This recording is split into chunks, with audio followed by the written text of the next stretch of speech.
आप लोगों को फिर से नमस्कार। आप लोगों का बहुत बहुत स्वागत है और आप लोग हमारे साथ बने रहे इसके लिए बहुत बहुत धन्यवाद आप लोगों का। मैं अभी अपना सेशन शुरू करूं उससे पहले मैं कुछ बताना चाहूंगा कि आज का जो समय है काफी चुनौतीपूर्ण है। जैसा कि आप सब लोग जानते हैं कि कोरोना वायरस का टाइम चल रहा है। इस दौरान हमें अपने को और अपनी फैमिली को दोनों को सुरक्षित रखना हमारा सबसे बड़ा दायित्व है। इसीलिए आप लोगों से गुजारिश है, जब भी आप बाहर जाते हैं तो आप अपने नाक मुंह को ढक के रखें, प्रॉपर मास्क लगाएं, भीड़ भाड़ वाली जगहों पे जाने से बचे। साथ में अगर कभी भीड़ भाड़ वाली जगह पे जाते हैं तो कम से कम 2 गज की दूरी बना करके रखें और साथ के साथ अपने हाथों को बराबर समय समय पे धोते रहें और सैनिटाइज करते रहें ताकि आपका और आपका परिवार इस खतरनाक वायरस की बीमारी से सुरक्षित रहे और बचा रहे। अब हम लोग बात करते हैं BASF के बारे में। जैसा कि आप सब जानते हैं BASF एक अनुसंधान आधारित कंपनी है जिसके कि लगभग 10,000 वैज्ञानिक 24 घंटे पूरे दुनिया में काम करते रहते हैं ताकि आप लोगों को नया नया उत्पाद, नई नई टेक्निक दी जा सके जिससे कि आप लोग ज्यादा से ज्यादा अपने खेत का उत्पादन ले सके, आप लोग ज्यादा से ज्यादा अपने फसलों को सुरक्षित रख सके। ऐसा नहीं कि पूरे दुनिया में ही, भारत में भी ग्लोबल रिसर्च सेंटर है BASF का, जहां पे कि हमारे वैज्ञानिक दिन रात काम करते हैं और हमारे देश की जो लोकल चुनौतियां हैं उनसे निपटने के लिए वो लगातार नए नए तरीकों का इजाद करते हैं जिससे कि आप लोगों को उस समस्या का समाधान मिल सके और आप लोग ज्यादा से ज्यादा उत्पादन ले सके।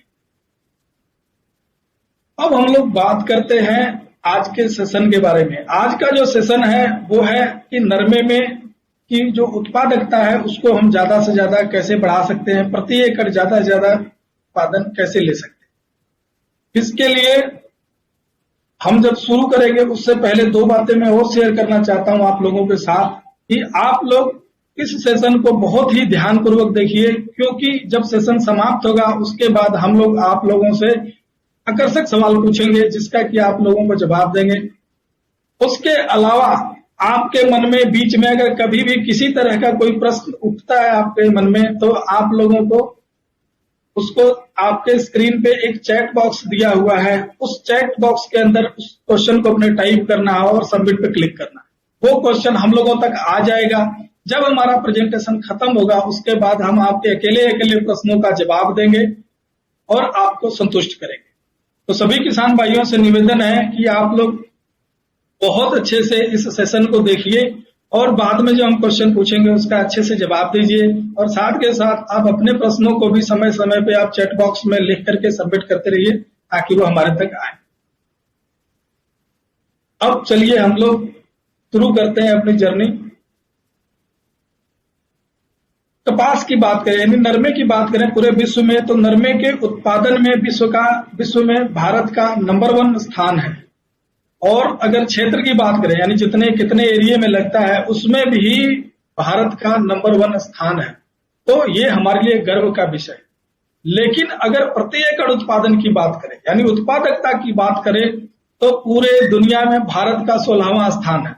ये हम लोगों के लिए, हम किसान भाइयों के लिए एक दुख का विषय है कि सबसे ज्यादा उत्पादन करने वाला देश अगर उत्पादकता की बात करते हैं, प्रति एकड़ उत्पादन की बात करते हैं तो 16वें स्थान पे। तो आज जरूरत है इस स्थान से ऊपर आकर के नंबर 1 पे पहुंचने की, अपने प्रति एकड़ उत्पादन को बढ़ाने की।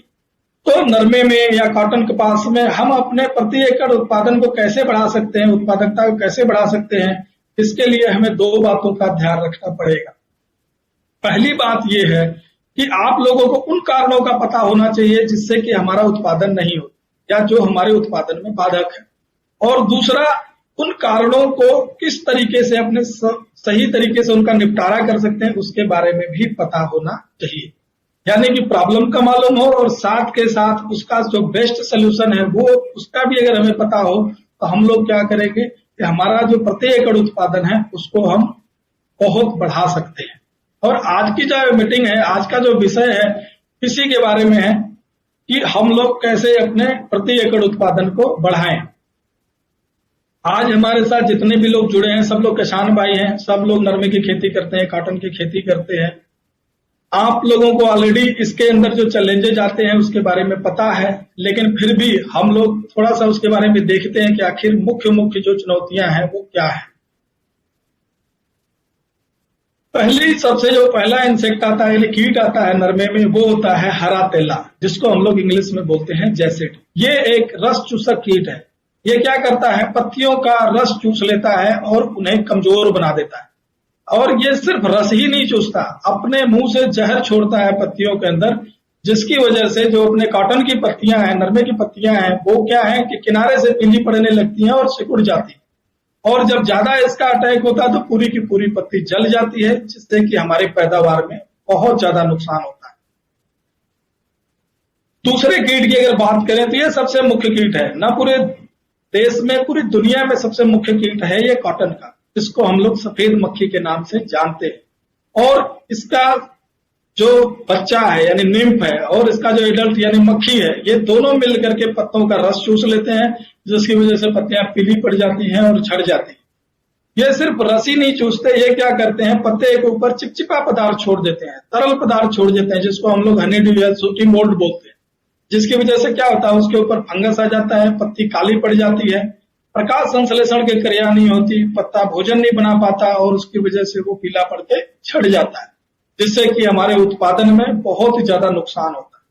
और इस नुकसान के साथ साथ ये एक नुकसान और करता है, जो कि ये वायरस को फैला के करता है। अगर किसी खेत में किसी पौधे पे वायरस है तो ये मक्खी सारे खेत में, सारे एरिया में वायरस को फैला देती है, क्योंकि जहां से रस चूसती है इसके जीभ में वायरस हो जाता है और दूसरी पत्तियों में ले जाकर के छोड़ देती है, वहां भी वायरस हो जाता है। यानी इस तरीके से लगभग ये पूरे फसल को तहस नहस कर देती है। इसलिए ये सबसे मुख्य कीट है अपने कॉटन का। उसके अलावा तीसरा नंबर आता है माहू का। माहू एक ऐसा कीट है, ये भी रस चूसता है, लेकिन ये जो अपने पौधा है, कॉटन का पौधा है, उसके ग्रोइंग पार्ट का रस चूसता है, यानी सबसे ऊपरले भाग में लगेगा जो कोमल कोमल पत्तियां होती हैं उनका रस चूसता है और वहां भी ये हनी ड्यू छोड़ देता है, यानी चिपचिपा बना देता है, जिसकी वजह से क्या होता है, वहां पे फंगस का अटैक होता है और पत्ते अपने खराब हो जाते हैं और ये पैदावार में बहुत ज्यादा नुकसान देता है। अब भी क्या है, बाजार में मैक्सिमम जो कीटनाशक मिलते हैं, धीरे धीरे उसके प्रति ये सहनशील हो गया है, इसलिए ज्यादा मात्रा में इसका कंट्रोल भी नहीं हम लोग कर पा रहे बहुत इफेक्टिव रूप से। तो ये भी एक मुख्य कीट के रूप में उभरा है, जो कि कॉटन के पौधे को नुकसान करता है। अब ये जो मैंने तीनों कीट आपको बताए हैं, जैसिड यानी कि हरा तेला, व्हाइट फ्लाई और माहो, ये तीनों मिलकर के अपने फसल की पैदावार को घटाते हैं। तो आइए हम लोग देखते हैं एक वीडियो के माध्यम से कि किस तरीके से हम लोग इसका समाधान कर सकते हैं, किस तरीके से हम लोग इसका इफेक्टिव कंट्रोल कर सकते हैं, ताकि हमारे उत्पादन में दिनों दिन बढ़ोतरी हो और ज्यादा से ज्यादा उत्पादन हम लोग ले सकें। कृपया वीडियो दिखाएं प्लीज। प्रकृति और तकनीक को मिलाकर सेफीना पेश कर रहा है कीट प्रबंधन का एक नया तरीका। सेफीना को प्रकृति के कवक के किण्वन के साथ शुरुआत करके तैयार किया गया है। इससे अंततः और शक्तिशाली बनाने के लिए किण्वन के अर्क पर उन्नत तकनीक का उपयोग किया गया है। सेफीना एक बिल्कुल नए तरीके से काम करने वाला कीटनाशक है। ये पायरोपिन्स की एक नई श्रेणी से है और इसे एक पूर्णतः नए समूह 9D में वर्गीकृत किया गया है। सेफीना कीटों को नियंत्रित करने के लिए अलग तरह से काम करता है। सेफीना कीटों में ध्वनिग्राही अंगों पर काम करता है। ये ध्वनिग्राही अंगों पर ट्रिप वी चैनल मॉड्यूलर की तरह काम करता है। ध्वनिग्राही अंग कीट को सुनने, चलने और चलते समय संतुलन बनाए रखने में मदद करते हैं। सेफीना से प्रभावित होने वाले aphids, jassids, white flies, adults और निम्फ्स सही ढंग से चलने की क्षमता खो देते हैं और भोजन करना बंद कर देते हैं। इस नए तरीके की कार्यवाही से बहुत अच्छा नियंत्रण प्राप्त होता है। सेफीना को BASF में एक विशेष कीटनाशक अनुसंधान कार्यक्रम से विकसित किया गया है। सेफीना aphids, jassids, white flies, adults और निम्फ्स के नियंत्रण के लिए कीटनाशक के बाजार में एक नया बेंचमार्क है। सेफीना एक विशेष DC फॉर्मुलेशन में निर्मित है। इसके फॉर्मुलेशन में अंतर्निर्मित स्टिकर है। इस विशेष फॉर्मुलेशन के कारण सेफीना पत्तियों पर अच्छी तरह से फैल जाता है और बेहतर नियंत्रण प्रदान करता है। सेफीना चूसने वाले कीटों की विभिन्न विकास अवस्थाओं पर प्रभावी है। सेफीना से प्रभावित कीट तुरंत भोजन लेना छोड़ देते हैं। फसलों को होने वाला नुकसान तुरंत रुक जाता है। पोषक तत्वों का खोना, वायरस का फैलना तुरंत रुक जाता है। सेफीना के इस्तेमाल से उपज और गुणवत्ता को बेहतर बनाने में मदद मिलती है। बेहतर विपणन गुणवत्ता के साथ फसल को कीमत भी बेहतर मिल सकती है। तकनीक और प्रकृति को सेफीना के साथ एकीकृत करते हुए BASF रस चूसक कीटों के नियंत्रण में एक नए साधन को पेश कर रहा है। BASF, we create chemistry.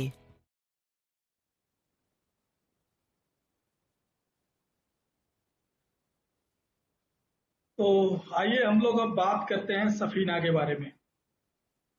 Safina का जो सक्रिय घटक है, जो इसके अंदर एक्टिव इंग्रेडिएंट है, वो है इंस्कॉलिस। इंस्कॉलिस दुनिया का सबसे यूनिक एक्टिव इंग्रेडिएंट है, सक्रिय तत्व है। क्यों? क्योंकि इसके अंदर कुदरत की शक्ति भी है और साथ के साथ विज्ञान का पावर भी है। कुदरत, अब तक आप लोगों ने जितने भी केमिकल्स मतलब दवाइयों का इस्तेमाल किया है, जितने भी आप लोगों ने कीटनाशकों का इस्तेमाल किया है, वो या तो आपके केमिकल होते हैं या तो वो बायो होते हैं, या तो उनके अंदर लैब की विज्ञान की शक्ति है या उनके अंदर सिर्फ कुदरत की शक्ति। लेकिन ये एकमात्र ऐसा एक्टिव इंग्रेडिएंट है स्कलिस, जिसके अंदर कुदरत की शक्ति भी है और साथ के साथ विज्ञान का पावर भी है। तो ये एक तरीके से इसको यूनिक बनाता है। इसका फायदा आपको क्या होता है कि इसका कोई साइड इफेक्ट नहीं आता। जब आप पौधे पे आप इसका इस्तेमाल करते हैं तो ये कीटों को पूरी तरीके से खत्म करता है, साथ के साथ आपके पौधे को भी हरा भरा बनाता है। आपके पौधे के ग्रोथ में एक पॉजिटिव रिमार्क आता है, एक पॉजिटिवनेस आती है, हरा भरा होता है, जिससे कि आपके उत्पादन में बढ़ोतरी होती है। अब हम लोग बात करें इसके ग्रुप की, तो ये पायरोफेन ग्रुप का है और साथ के साथ इसका जो फार्मुलेशन है वो DC फार्मुलेशन है। अब तक आप लोगों ने सुना होगा SC, EC, इस तरीके का फार्मुलेशन, लेकिन ये भी दुनिया का सबसे यूनिक फार्मुलेशन है, जिसको हम लोग बोलते हैं DC फार्मुलेशन, यानी डिस्पर्सिबल कंसंट्रेट। ये मात्र आपको सफीना में मिलेगा।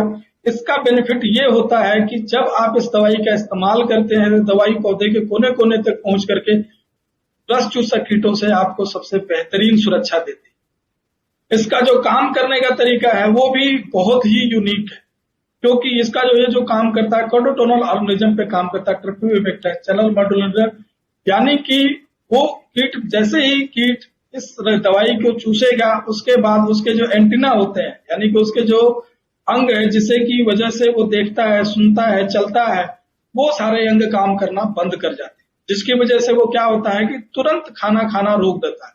जिसके आपको ये फायदा मिलता है कि आपको दवाई स्प्रे करने के 10 मिनट के बाद आपके खेत में नुकसान होना बंद हो जाता है और कीट खाना न मिलने की वजह से और उसका मोशनलेस हो जाता है, मतलब उसको पता ही नहीं चलता मेरे को किधर जाना नहीं जाना, तो वो भाग दौड़ करके गिर जाता है और उसकी डेथ हो जाती है। आगे आने वाले वीडियोस में अपने देखेंगे कि किस तरीके से ये इफेक्टिवली काम करता है। अब हम लोग देखते हैं कि जैसा मैंने पीछे आपको बताया था कि 3 मुख्य कीट हैं, हरा तेला, व्हाइट फ्लाई और एफिड। अब हम लोग क्या करते थे पीछे कि इन तीनों कीटों के लिए अलग अलग दवाइयों का इस्तेमाल करते थे, यानी 3-4 दवाइयां इकट्ठी करके हम लोग स्प्रे करते थे ताकि ये तीनों के तीनों कीट तो कंट्रोल हो सके। लेकिन BASF ने एक ऐसा समाधान दिया है आपको सफीना के रूप में, जिससे कि आपको अलग अलग दवाइयों का इस्तेमाल करने की जरूरत नहीं है। सफीना एकमात्र ऐसी दवाई है जो कि इन तीनों कीटों पे लंबे समय तक प्रभावी नियंत्रण देता है। आपको अलग अलग दवाई करने की जरूरत नहीं पड़ेगी। सिर्फ सफीना के इस्तेमाल से आप लोग हरा तेला, व्हाइट फ्लाई के निम्फ और एडल्ट, यानी कि उसकी जो बच्चा और उसका मक्खी दोनों, और साथ के साथ माओ, इन तीनों पे आपको प्रभावी रूप से और लंबा नियंत्रण मिलेगा। और ये प्रभावी तरीके से कैसे काम करता है उसको एक हम वीडियो के माध्यम से देखेंगे कि ये माहू में कैसे काम करता है, माहू पे किस तरीके से काम करता है, एक वीडियो के माध्यम से देखेंगे। कृपया वीडियो चलाएं। In this experiment, aphids are placed on the underside of parafilm to simulate the underside of the leaf. A feeding solution simulating plant sap is added to the petri dish. The stylets pierce the simulated leaf in order for the aphid to feed on the plant sap. When aphids are feeding, their antennae are back and they remain motionless. When the timer reaches 0, the product is introduced to the feeding solution. At 10 minutes, the Inscalis affected aphid can no longer damage the plant or transmit virus. जैसा कि आपने अभी ना video में देखा, जो right side में है वो कंपटीटर का प्रोडक्ट था, जो लेफ्ट साइड में था वहां पे कोई दवाई नहीं डाली गई थी, और बीच में जो माओ है, जो एफिड है, इस पे सफीना का इस्तेमाल हुआ था। इस तरीके से आप देख रहे हैं कि जो राइट साइड में है उसका पेट पूरा फूला हुआ है और पीले रंग का है, यानी कि उसने रस चूस लिया, दवाई पड़ने के बाद भी रस चूसा, नुकसान नहीं बंद हुआ आपका। जो अनट्रीटेड है उसका भी देखिए पेट फूला हुआ पीले रंग का है, वो कंटिन्यूअस नुकसान कर ही रहा है लगातार। लेकिन आप बीच में जो सफीना का है उसको देखिए, एक तो वो पागल हो गया, इधर उधर घूमने लगा, साथ के साथ उसका पेट देखिए, उसने रस भी नहीं चूसा। इसका मतलब ये है कि जैसे ही आप दवाई का छिड़काव करते हैं, सीधे 10 मिनट के अंदर अंदर रस चूसना कीटों का बंद हो जाता है, यानी कि आपका नुकसान होना बंद हो जाता है। उसके बाद ही आने वाले 72 घंटे में अपने आप इनकी डेथ हो जाती है। अब हम लोग देखते हैं कि हरे तिल्ले यानी कि जैसिड पे किस तरीके से सफीना काम करता है, इसको एक वीडियो के माध्यम से देखते हैं। तो कृपया वीडियो चलाएं।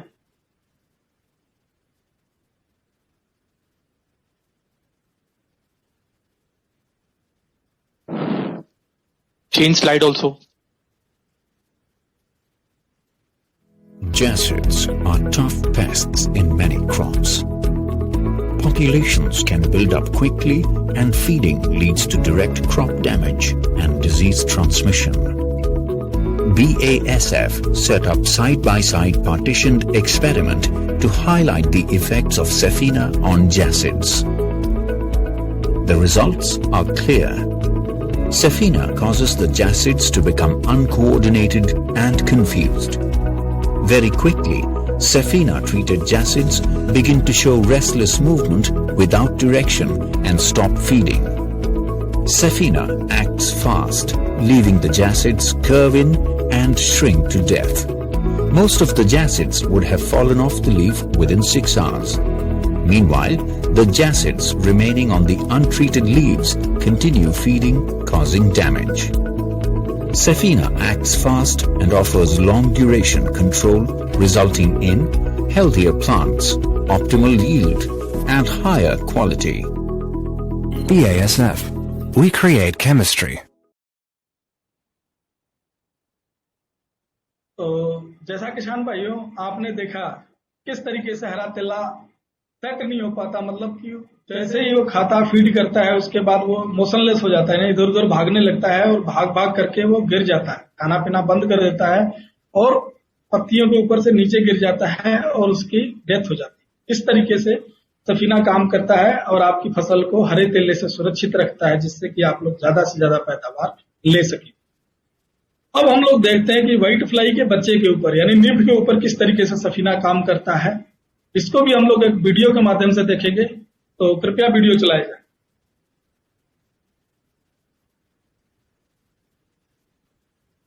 BASF set up side-by-side experiments to highlight the effects of Inscalis on nymphs. Under normal conditions, nymphs will hatch and quickly settle into place to feed.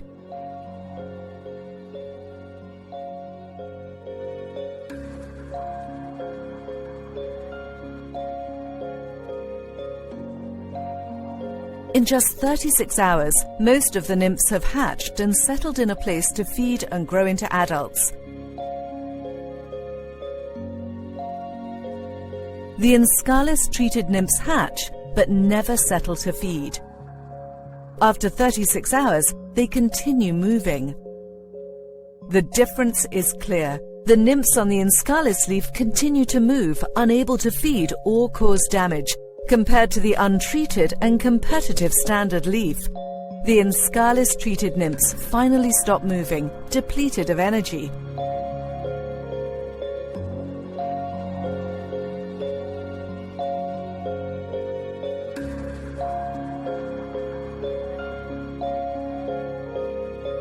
Here is a close-up of a desiccated nymph alongside a healthy nymph.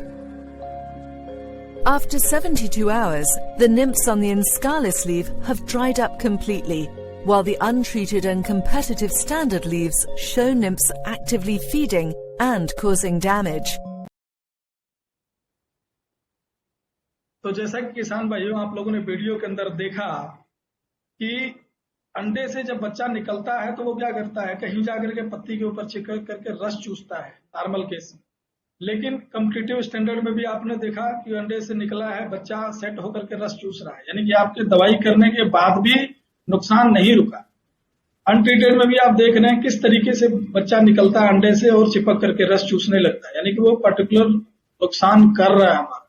लेकिन अगर आपने सफीना का इस्तेमाल किया हुआ है तो आपने देखा वीडियो में कि अंडे से बच्चा निकलता तो जरूर है पर वो चिपक करके रस नहीं चूस पाता, वो सेट नहीं हो पाता एक जगह जिससे कि वो रस चूसे और हमें नुकसान पहुंचा।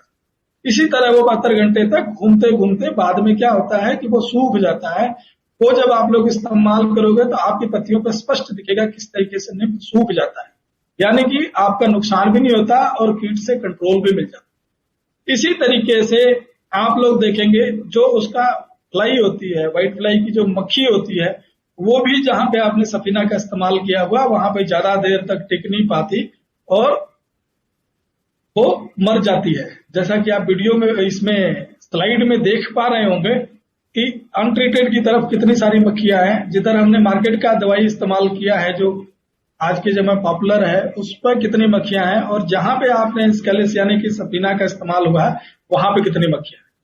तो इस तरीके से ये जो सफीना है जिसके अंदर कुदरत की शक्ति है साथ में विज्ञान का पावर है, ये आपके फसल को व्हाइट फ्लाई से नीम पेडल से दोनों से सुरक्षित रखती है और आपको ज्यादा से ज्यादा पैदावार में मदद करती है। तो किसान भाइयों अब समय है इसके इस्तेमाल का, मात्रा और इस्तेमाल का समय के बारे में जानने। तो आइए हम नेक्स्ट स्लाइड में देखें। सफीना का जो इस्तेमाल करने का समय है हम लोगों की जो सिफारिश है इसको पहले स्प्रे में इस्तेमाल करना चाहिए। और जनरली क्या होता है पहला स्प्रे जो होता है बुआई के 40 से 45 दिनों के बाद होता है, लेकिन जरूरी नहीं है कि 40 से 45 दिन के बाद ही सफीना का इस्तेमाल किया जाए। अगर आपके खेत में जो कीटों के बारे में हमने चर्चा की पीछे, हरा तेला, व्हाइट फ्लाई या माहो, अगर इनका प्रकोप होता है चाहे वो 20 दिन के बाद हो या 25 दिन के बाद हो, जैसे ये दिखाई दे आपके खेत में उसी दौरान आपको सफीना का स्प्रे करना चाहिए। लेकिन नॉर्मल कंडीशन में आपको 40 से 45 दिनों के अंदर अंदर पहला स्प्रे सफीना का करना चाहिए। इसके जो इस्तेमाल की मात्रा है वो 400 ml प्रति एकड़ है। लेकिन अगर आपके खेत में सिर्फ जैसिड का अटैक हुआ है, व्हाइट फ्लाई नहीं है या है भी बहुत कम मात्रा में है, तो आप इसका 280 ml प्रति एकड़ का इस्तेमाल कर सकते हैं पहले स्प्रे में। लेकिन ध्यान रहे ये सिर्फ जैसिड में काम करेगा। अगर व्हाइट फ्लाई भी साथ साथ में या व्हाइट फ्लाई का अटैक है ज्यादा तो आपको 400 ml पर एकड़ का इस्तेमाल आपको पहले स्प्रे में करना। मैं फिर से एक बार दोहराता हूं किसान भाइयों की पहले स्प्रे में अगर आप सिर्फ हरे तेले के लिए स्प्रे करना चाहते हैं या जैसिड का अटैक है तो वहां पे 280 ml प्रति एकड़, नहीं तो अगर आपके खेत में व्हाइट फ्लाई और जैसिड दोनों है तो आपको 400 ml प्रति एकड़ का इसका इस्तेमाल करना है। हम लोग इसके 2 स्प्रे की सिफारिश करते हैं ताकि जो कीटों का जीवन चक्र है उसको पूरी तरीके से तोड़ा जा सके, उसको तहस नहस किया जा सके। तो पहले स्प्रे से 10 से 12 दिन के बाद दूसरे स्प्रे अपने करते हैं, यानी कि पहला स्प्रे 40 से 45 दिन पे, दूसरा स्प्रे आपको 55 से 55 दिन पे। पहले स्प्रे में अगर जैसिड यानी हरे तेले के लिए स्प्रे करना है तो 280 ml, अगर व्हाइट फ्लाई है साथ में तो 400 ml और दूसरे स्प्रे में आपको 400 ml की सिफारिश है। सबसे ध्यान योग्य रखने वाली जो बात है आपको पानी की मात्रा, इसका पूर्ण रूप से इसका इस्तेमाल, जब पूर्ण रूप से इसका फायदा उठाने के लिए आपको पानी की मात्रा पे विशेष ध्यान रखना होगा। यानी कि जब आप स्प्रे करते हैं तो पहले स्प्रे में कम से कम 180 से 200 लीटर और दूसरे स्प्रे में 250 से 300 लीटर प्रति एकड़ पानी का अगर आप इस्तेमाल करेंगे तो जितने फायदे हमने बताए अक्षरशः उनका सबका लाभ आपको मिलेगा और आप अपने पैदावार को बढ़ा सकेंगे।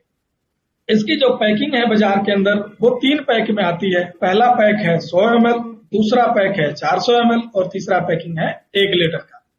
400 ml का जो पैक है वो आपको अगर जैसिड के लिए यानी हरे तेले के लिए स्प्रे करते हैं तो 1.5 एकड़ में चला जाएगा और व्हाइट फ्लाई के लिए स्प्रे करते हैं, व्हाइट फ्लाई जैसिड दोनों के लिए, तो आपको 400 ml प्रति एकड़।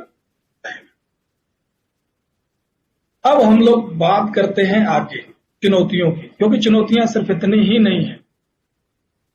इससे पहले दूसरी चुनौती पे जाएं, हम लोग आपसे गुजारिश करेंगे कि आने वाला जो वीडियो है थोड़ा ध्यानपूर्वक देखें। क्योंकि वे उन किसानों का वीडियो है जिन्होंने अपने इस प्रोडक्ट को इस्तेमाल किया और अपने अनुभव को हमारे साथ साझा किया है। हमने उनके अनुभव को रिकॉर्ड करके आप लोगों तक लेकर के आए हैं टेस्टिमोनियल के द्वारा। तो आप सभी किसान भाइयों से अनुरोध है कि ध्यानपूर्वक इसको देखें, क्योंकि आपके अगल बगल के ही फार्मर हैं जिन्होंने किस दवाई का इस्तेमाल किया है। तो मैं गुजारिश करूंगा, कृपया वीडियो चलाया जाए। Video please.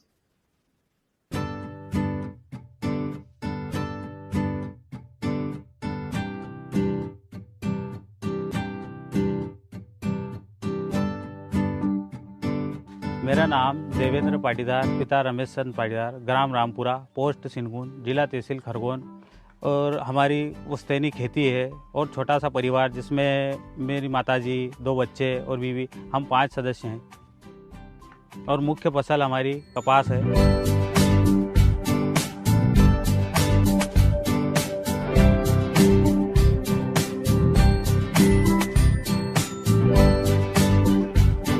नमस्कार किसान भाइयों, मेरा नाम डॉक्टर प्रदीप पाटीदार है। मैं ग्राम दुलसर, तहसील कुक्सी, जिला धार, मध्य प्रदेश का निवासी हूँ। मैं कपास और मिर्च का किसान हूँ। मेरी मुख्य फसल कपास है। जैसे ही कपास की शुरुआत लगाने से करते हैं, 8-10 रोज हुए कि कपास जैसे जर्मिनेशन होता है कि कपास में हरा मच्छर और माहू शुरुआती दौर से ही परेशान करने लग जाते हैं। व्हाइट फ्लाई, हरा मच्छर और माहू, हमारा पूरा ध्यान अभी इन्हीं कीटों पर को नियंत्रण करने में जा रहा है। BASF एक जर्मन कंपनी है। विगत 15 से 20 वर्षों से मैं उसके उत्पाद इस्तेमाल करते आ रहा हूँ। मैं BASF कंपनी के उत्पादों पर पूरा भरोसा करता हूँ। जैसे कपास 40 से 45 दिन का हुआ, जिसमें माहू और हरा मच्छर काफ़ी मात्रा में था, और मैंने BASF कंपनी से जुड़ा हुआ हूँ, इसलिए मैंने BASF कंपनी वालों से सलाह ली और उन्हें जैसे ही सर और कर्मचारी को बुलाया और उन्होंने मुझे उनके नए उत्पाद के बारे में बताया, जिसका नाम सेफीना था। उन्होंने बताया कि हमने इस साल BASF का सेफीना निकाला हुआ है, और उन्होंने जिसका मुझे डेमो दिया। 40 या 45 दिन का कपास होगा और 500 स्क्वायर मीटर में मैंने अपने खेत में उसको डलवाया। डेमो लगाने के 3 दिन बाद में वो जो 500 फीट का जो दायरा था, उसमें पहले स्प्रे में हरा मच्छर और माहू का नियंत्रण काफ़ी अच्छा था। माहू और हरा मच्छर पूरी तरह से साफ हो गया। जहाँ सेफीना डला था वहाँ कपास की जो ऊंचाई है पौधे की, वो 6 से 8 इंच मुझे ज़्यादा दिखी और वनस्पतिक वृद्धि बहुत अच्छी दिखी। और 45 दिन के बाद डबल से दोहराया BASF सेफीना का। दूसरे डेमो के बाद में मैंने देखा कि कीटों का समान रूप से नियंत्रण था। खास करके दूसरे स्प्रे में मुझे सफ़ेद मच्छर का नियंत्रण बहुत अच्छा लगा। किसान भाइयों, मैं आपसे निवेदन करना चाहता हूं कि आप भी अनेक प्रकार की दवाइयों का न इस्तेमाल करते हुए एक प्रकार की दवाइयों का इस्तेमाल करें और अपनी फसल की लागत को कम करें। और अगले वर्ष BASF का सेफीना जब बाजार में उपलब्ध होगा तो आप उसका इस्तेमाल करें। धन्यवाद। मेरे अन्य दोस्त यार भाई बंधु किसानों से भी अनुरोध करूंगा कि जैसे ही ये BASF का सेफीना दवाई आए, उपयोग करें। जितना लाभ लिया जाए ले, और फसल में इसका उपयोग करके उत्पादन में भी बढ़ोतरी करें, और जितना उपयोग हो सके उतना करें। BASF. We create chemistry. और व्हाइट फ्लाई को पूरी तरह से नियंत्रण में लेने के लिए सेफीना का प्रयोग जरूर करें। तो पिन्ना के दोनों डेमो लगाने के बाद मुझे अच्छा रिस्पॉन्स मिला, अच्छा रिजल्ट मिला। तो मैंने तो ये धारण कर लिया कि मैं तो आने वाले टाइम में अपने नरमे में सेफीना ही यूज करूंगा। और मैं तो किसान भाइयों से यही अनुरोध करता हूं कि आप भी सेफीना करें और 4-5 स्प्रेयों से मुक्ति पाएं। BASF. We create chemistry. हाँ, तो किसान भाइयों, जिस तरीके से आप लोगों ने वीडियो में देखा कि सेफीना कैसे किसान के खेत में, नरमे में अपना रिजल्ट देती है और उससे आप लोगों को ज्यादा से ज्यादा उत्पादन लेने में सहायता मिलती है। किस तरीके से कीटों को इसने कंट्रोल किया है, पौधे को ग्रीन बनाया है, हरा भरा बनाया है, जिससे कि ज्यादा से ज्यादा उत्पादन लिया जा सके। लेकिन अभी हमने जो बात की है उन चुनौतियों के बारे में बात की है जो कि कीटों से उत्पन्न होती है। लेकिन ऐसा नहीं है कि सिर्फ कीट ही चुनौती है कॉटन की फसल में या नरमे की फसल में। इसके अलावा चुनौतियां और भी हैं, जिसके बारे में हम लोग चर्चा करेंगे और उसके समाधान के बारे में जानेंगे, ताकि हम लोग ज्यादा से ज्यादा उत्पादन ले सकें। तो चुनौतियां और कौन कौन सी हैं आप सब लोग जानते होंगे, लेकिन थोड़ा मैं उसके बारे में चर्चा करना चाहूँ। कपास में दो तरह की चुनौतियां और आती हैं, जिनको हम लोग बोलते हैं, एक तो तनाव और दूसरा। तनाव से क्या दिक्कत आती है? तनाव जब होता है कपास की फसल में, नरमे की फसल में, तो पौधे की फूलगुड़ी क्या होती है? लाल हो जाती है। फूलगुड़ी लाल हो जाती है, फूलगुड़ी झड़ने लगती है, टिंडे झड़ने लगते हैं। समय से पहले अपने कॉटन की फसल परिपक्व हो जाती है, मैच्योर हो जाती है। और या किसान भाइयों, सो मैं पुनः आपका स्वागत करता हूं आज की जो हमारी कपास की मीटिंग है इसमें। सो जो मेरे सहयोगी है दीप नारायण, वो तकनीकी कारणों से उनका सिग्नल ब्रेक हो गया है, तो जैसे ही वो वापस आते हैं तो दोबारा से हम उनको अपनी मीटिंग में लेंगे। तो जैसे भी हमारे मेरे सहयोगी जो दीप है बात कर रहे थे कि कपास में किस प्रकार से जो तनाव और रोग आते हैं, जिसकी वजह से पैदावार पे विपरीत असर पड़ता है। सो तनाव के कारण क्या होता है? जो फूल है आपके, वो नरमे के फूल जल्दी झड़ जाते हैं, लाल हो जाते हैं, और जो आपकी नरमे की फसल है वो जल्दी पक जाती है, जिसके कारण पैदावार में विपरीत असर पड़ता है। और दूसरा, बीमारियां, जो बीमारियां आपके नरमे की फसल में आती है, उसकी वजह से भी पैदावार पे विपरीत असर पड़ता है। तो जैसे हमने बात किया कि कीट को प्रबंधन करना बहुत ही महत्वपूर्ण है नरमे की फसल में, उसी के साथ तनाव और रोग, इनको भी हमें बहुत बेहतरीन तरीके से कंट्रोल करना है। सो आइए किस प्रकार से हम अपनी फसल में को तनाव से बचाएंगे और रोगों से बचाएंगे, उसके लिए मैं आपको एक वीडियो के माध्यम से बताना चाहूंगा। So video please.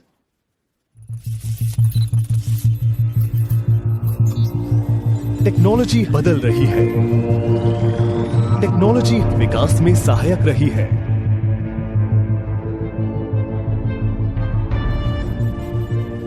क्या टेक्नोलॉजी हर पौधे तक पहुंच सकती है? क्या टेक्नोलॉजी हमारी फसलों की प्रगति या विकास में सहायक सिद्ध हो रही है? BASF पेश करते हैं फसलों के विकास हेतु अत्याधुनिक तकनीक।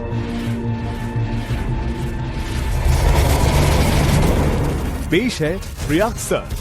इसमें है जीएम टेक्नोलॉजी, एक ऐसी कार्य प्रणाली जो पत्तियों की सतह पर केमिकल को लगातार छोड़ती रहती है ताकि केमिकल पौधे के हर हिस्से में पहुंच सके। प्रियाक्सर एक इंटेलिजेंट टेक्नोलॉजी पर निर्मित केमिस्ट्री है जो फसलों पर उचित अवशोषण, लगातार आपूर्ति और बारिश से भी न धुल पाने के विशिष्ट गुण के कारण एक लंबे समय तक सुरक्षा प्रदान करे। अपनी दोहरी कार्य पद्धति से प्रियाक्सर पौधे का जीवन क्षमता को बढ़ाता है। ये छुपी हुई फफूंद को भी निशाना बनाता है और फफूंद में ऊर्जा उत्पादन बंद कर देता है, जिससे फफूंद मर जाती है। यह फसलों की अधिकांश आम बीमारियों को नियंत्रित रखता है। प्रियाक्सर पौधे की हर कोशिका को नई ताजगी देता है, पौधे को तनाव से मुक्त करता है। पौधे के स्वास्थ्य को शानदार लाभ पहुंचाने वाली तकनीक। कपास, ज्यादा हरी और स्वस्थ फसल, बड़े आकार और मजबूत टिंडे, कपास की गुणवत्ता और पैदावार। 120 मिलीलीटर प्रति एकड़ की दर से प्रियाक्सर का इस्तेमाल करें। BASF प्रियाक्सर जीनियम टेक्नोलॉजी के साथ तरक्की का नया मीटर।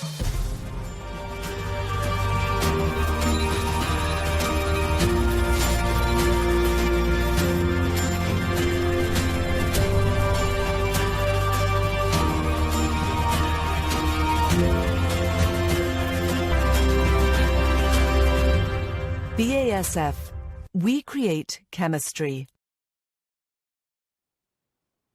तो किसान भाइयों, इस वीडियो के माध्यम से मैंने आपको बताया कि प्रियाक्सर नरमे की फसल में, कॉटन की फसल में किस प्रकार से आपके कॉटन के पौधे को तनाव से बाहर निकालती है और किस प्रकार से जो बीमारियां हैं, बीमारियों के ऊपर नियंत्रण प्रदान करती है, जिससे आपकी पैदावार और गुणवत्ता में आपको बढ़ोतरी मिलती है। सो मैं आपको जो प्रियाक्सर है इसके बारे में और डिटेल में बताऊंगा कि ये प्रोडक्ट कैसे काम करता है और ये प्रोडक्ट क्या है। सो प्रियाक्सर जो है पहुंचे वहां जहां बाकी प्रोडक्ट नहीं पहुंच सकते। वो क्यों? क्योंकि प्रायक्सर जो है इसकी जो तकनीकी श्रेणी में आता है, जीमियम की श्रेणी में आता है। जीमियम क्या है? जीमियम एक बहुत ही यूनिक केमिस्ट्री है जो BASF के पास है। इस केमिस्ट्री के माध्यम से प्रायक्सर कॉटन की फसल में बहुत तेजी से प्रवेश करता है और पूरे पौधे को वो कवर कर लेता है, जिससे बीमारी आपकी नरमे की फसल को नुकसान नहीं पहुंचाती और आपका जो तनाव है, तनाव से भी बेहतरीन तरीके से आपकी फसल लड़ सकती है। जो आपका प्रायक्सर है वो अतिद्रुत गतिशील है, मतलब बहुत तेजी से पौधे के अंदर जाता है और हाईली सिस्टमिक है। पौधे के अंदर पूरे पौधे को वो कवर कर जाता है। जो प्रायक्सर है वो नई पत्तियों को सुरक्षा प्रदान करता है और ज्यादा समय तक पौधे को बीमारियों से बचाता है। सो प्रायक्सर के फायदे क्या हैं कि आपके पौधे की विकास को बढ़ाता है, उपज को बढ़ाता है और गुणवत्ता जो क्वालिटी है, जो बहुत मायने रखती है, क्वालिटी को भी काफी इंक्रीज करता है और साथ ही साथ तनाव और रोगों को प्रायक्सर कम करता है। सो प्रायक्सर के बारे में हमने बात किया। सो प्रायक्सर के फायदे क्या है जो आपकी कपास की फसल में प्रायक्सर देता है? वो है आपका कि प्रायक्सर अधिक हरे पत्ते वाले क्षेत्र और फलने वाली शाखाओं की सहायता करता है। मतलब जो आपका हरा एरिया है उसको बढ़ाता है और जहां पे फूल लगते हैं और आपके डोडे तैयार होते हैं, बॉल्स तैयार होते हैं, उन शाखाओं की वृद्धि में प्रायक्सर सहायता करता है। प्रायक्सर अधिक वर्ग प्रतिधारण और अधिक वजन वाले जो टिंडे हैं उसके मिलने में सहायता करता है। तो जो आपके बॉल्स हैं उसको अधिक वजन वाले बॉल और अच्छे बड़े साइज वाले जो आपके टिंडे हैं उनको लाने में प्रायक्सर मदद करता है। सो प्रायक्सर बेहतर उपज और अच्छी गुणवत्ता पाने में सहायता करता है। सो ये फायदे हैं प्रायक्सर के जो आपको कॉटन की फसल में, नरमे की फसल में मिलेंगे। सो प्रायक्सर क्या करता है? एक तो हरी भरी फसल प्रदान करता है आपकी कॉटन की क्रॉप में। जो आपके फूल झड़ते हैं, अधिक फूल झड़ने से आपकी फसल को रोकता है, अधिक फूल नहीं झड़ते। जो आपका बॉल है, टिंडे का साइज है, वो बड़ा रहता है और आखिरी में जो हमें कपास मिलती है उसकी क्वालिटी है वो बेहतरीन क्वालिटी आपको कॉटन की मिलती है। सो प्रायक्सर हमें कब करना चाहिए उसके बारे में मैं अभी आपको बताता हूं। सो प्रायक्सर के 2 छिड़काव करने बहुत जरूरी है। प्रायक्सर का पूरा फायदा करने के लिए 2 स्प्रे आपको करने चाहिए। सो पहला स्प्रे आपका जब लगभग कॉटन की क्रॉप 55 दिन की आती है, जब हमारे फूल निकलने शुरू होते हैं। सो पहला स्प्रे आपका लगभग 55 दिन पे करना है और दूसरा स्प्रे आपको 70 दिन पे करना है बिजाई के बाद। जब आप कॉटन की बिजाई कर दे 55 दिन पे पहला स्प्रे और दूसरा स्प्रे 70 दिन पे, जिससे आपकी कॉटन की जो क्रॉप है, नरमे की क्रॉप है, वो बीमारी से भी बचेगी और तनाव से भी बचेगी और जिससे पैदावार और गुणवत्ता में आपको फायदा मिलेगा। सो जो कपास में प्रायक्सर का डोज कितना है? प्रायक्सर का डोज है 120 ml प्रति एकड़ और ये 2 पैकिंग में उपलब्ध है। 120 ml की पैकिंग में और 360 ml की पैकिंग में प्रायक्सर उपलब्ध है। सो 120 ml की डोज आपको 1 एकड़ में प्रायक्सर की स्प्रे करनी है। सो आइए किसान भाइयों, मैं आपको कुछ प्रगतिशील किसान हैं जिन्होंने प्रायक्सर का एक्सपीरियंस किया, उनका अनुभव मैं आपके साथ शेयर करता हूं एक वीडियो के माध्यम से। So video please.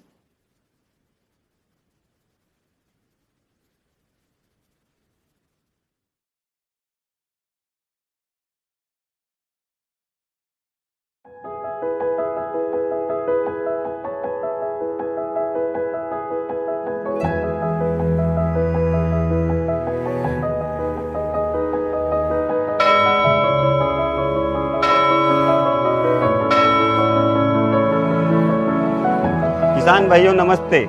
मैं राजेश पाटीदार, श्री सखाराम पाटीदार, सोनीपुर का निवासी हूँ। ग्राम पंचायत सोनीपुरा का सरपंच प्रतिनिधि हूँ। मेरे घर पे 20 एकड़ ज़मीन है।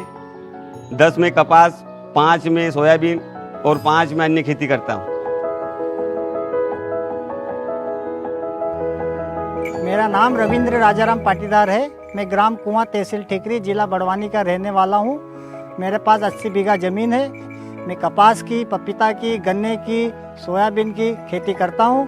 अपन कपास की खेती करते हैं। लेकिन खेती में अनेक प्रकार की बीमारियां होती है। पत्ते पीले पड़ना, सूखना, कोकड़ाना और कपास में सूख जाना, पत्ते झड़ना, इन समस्याओं से किसान बहुत परेशान है। मैं BSF कीटनाशक करीबन 10 साल से यूज कर रहा हूँ। कंपनी के अधिकारी लोग, फील्ड वाले लोग आते हैं, गांव में मीटिंग लेते हैं, खेत में आते हैं। तो मैंने BSF कंपनी के अधिकारी से जाके बात बताई। उन लोगों ने मेरे खेत में जाके निरीक्षण किया और मेरे खेत में BSF कंपनी का प्रेक्सोर डेमो डाला। कम से कम 500 स्क्वायर मीटर में डेमो किया था। मेरे खेत में प्रेक्सोर का 45 दिन पहले स्प्रे किया गया था। 2 से 3 दिन बाद जब मैंने उसका रिजल्ट देखा तो काफी अच्छा रिजल्ट मिला प्रेक्सोर का। फिर दूसरा स्प्रे 15 रोज बाद किया गया। 15 रोज बाद फिर मेरे स्प्रे करने के बाद में मेरे खेत पे मैं गया तो 4 रोज बाद मेरे को प्रेक्सोर का 1 नंबर रिजल्ट मिला।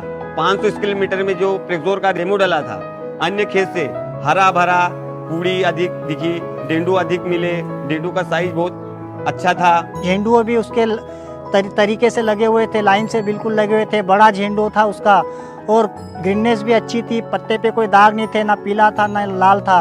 प्रेक्सोर का जो डेमो डाला गया 500 स्केल में, उससे मेरे को खेती में अधिक लाभ एवं उत्पादन अधिक मिला।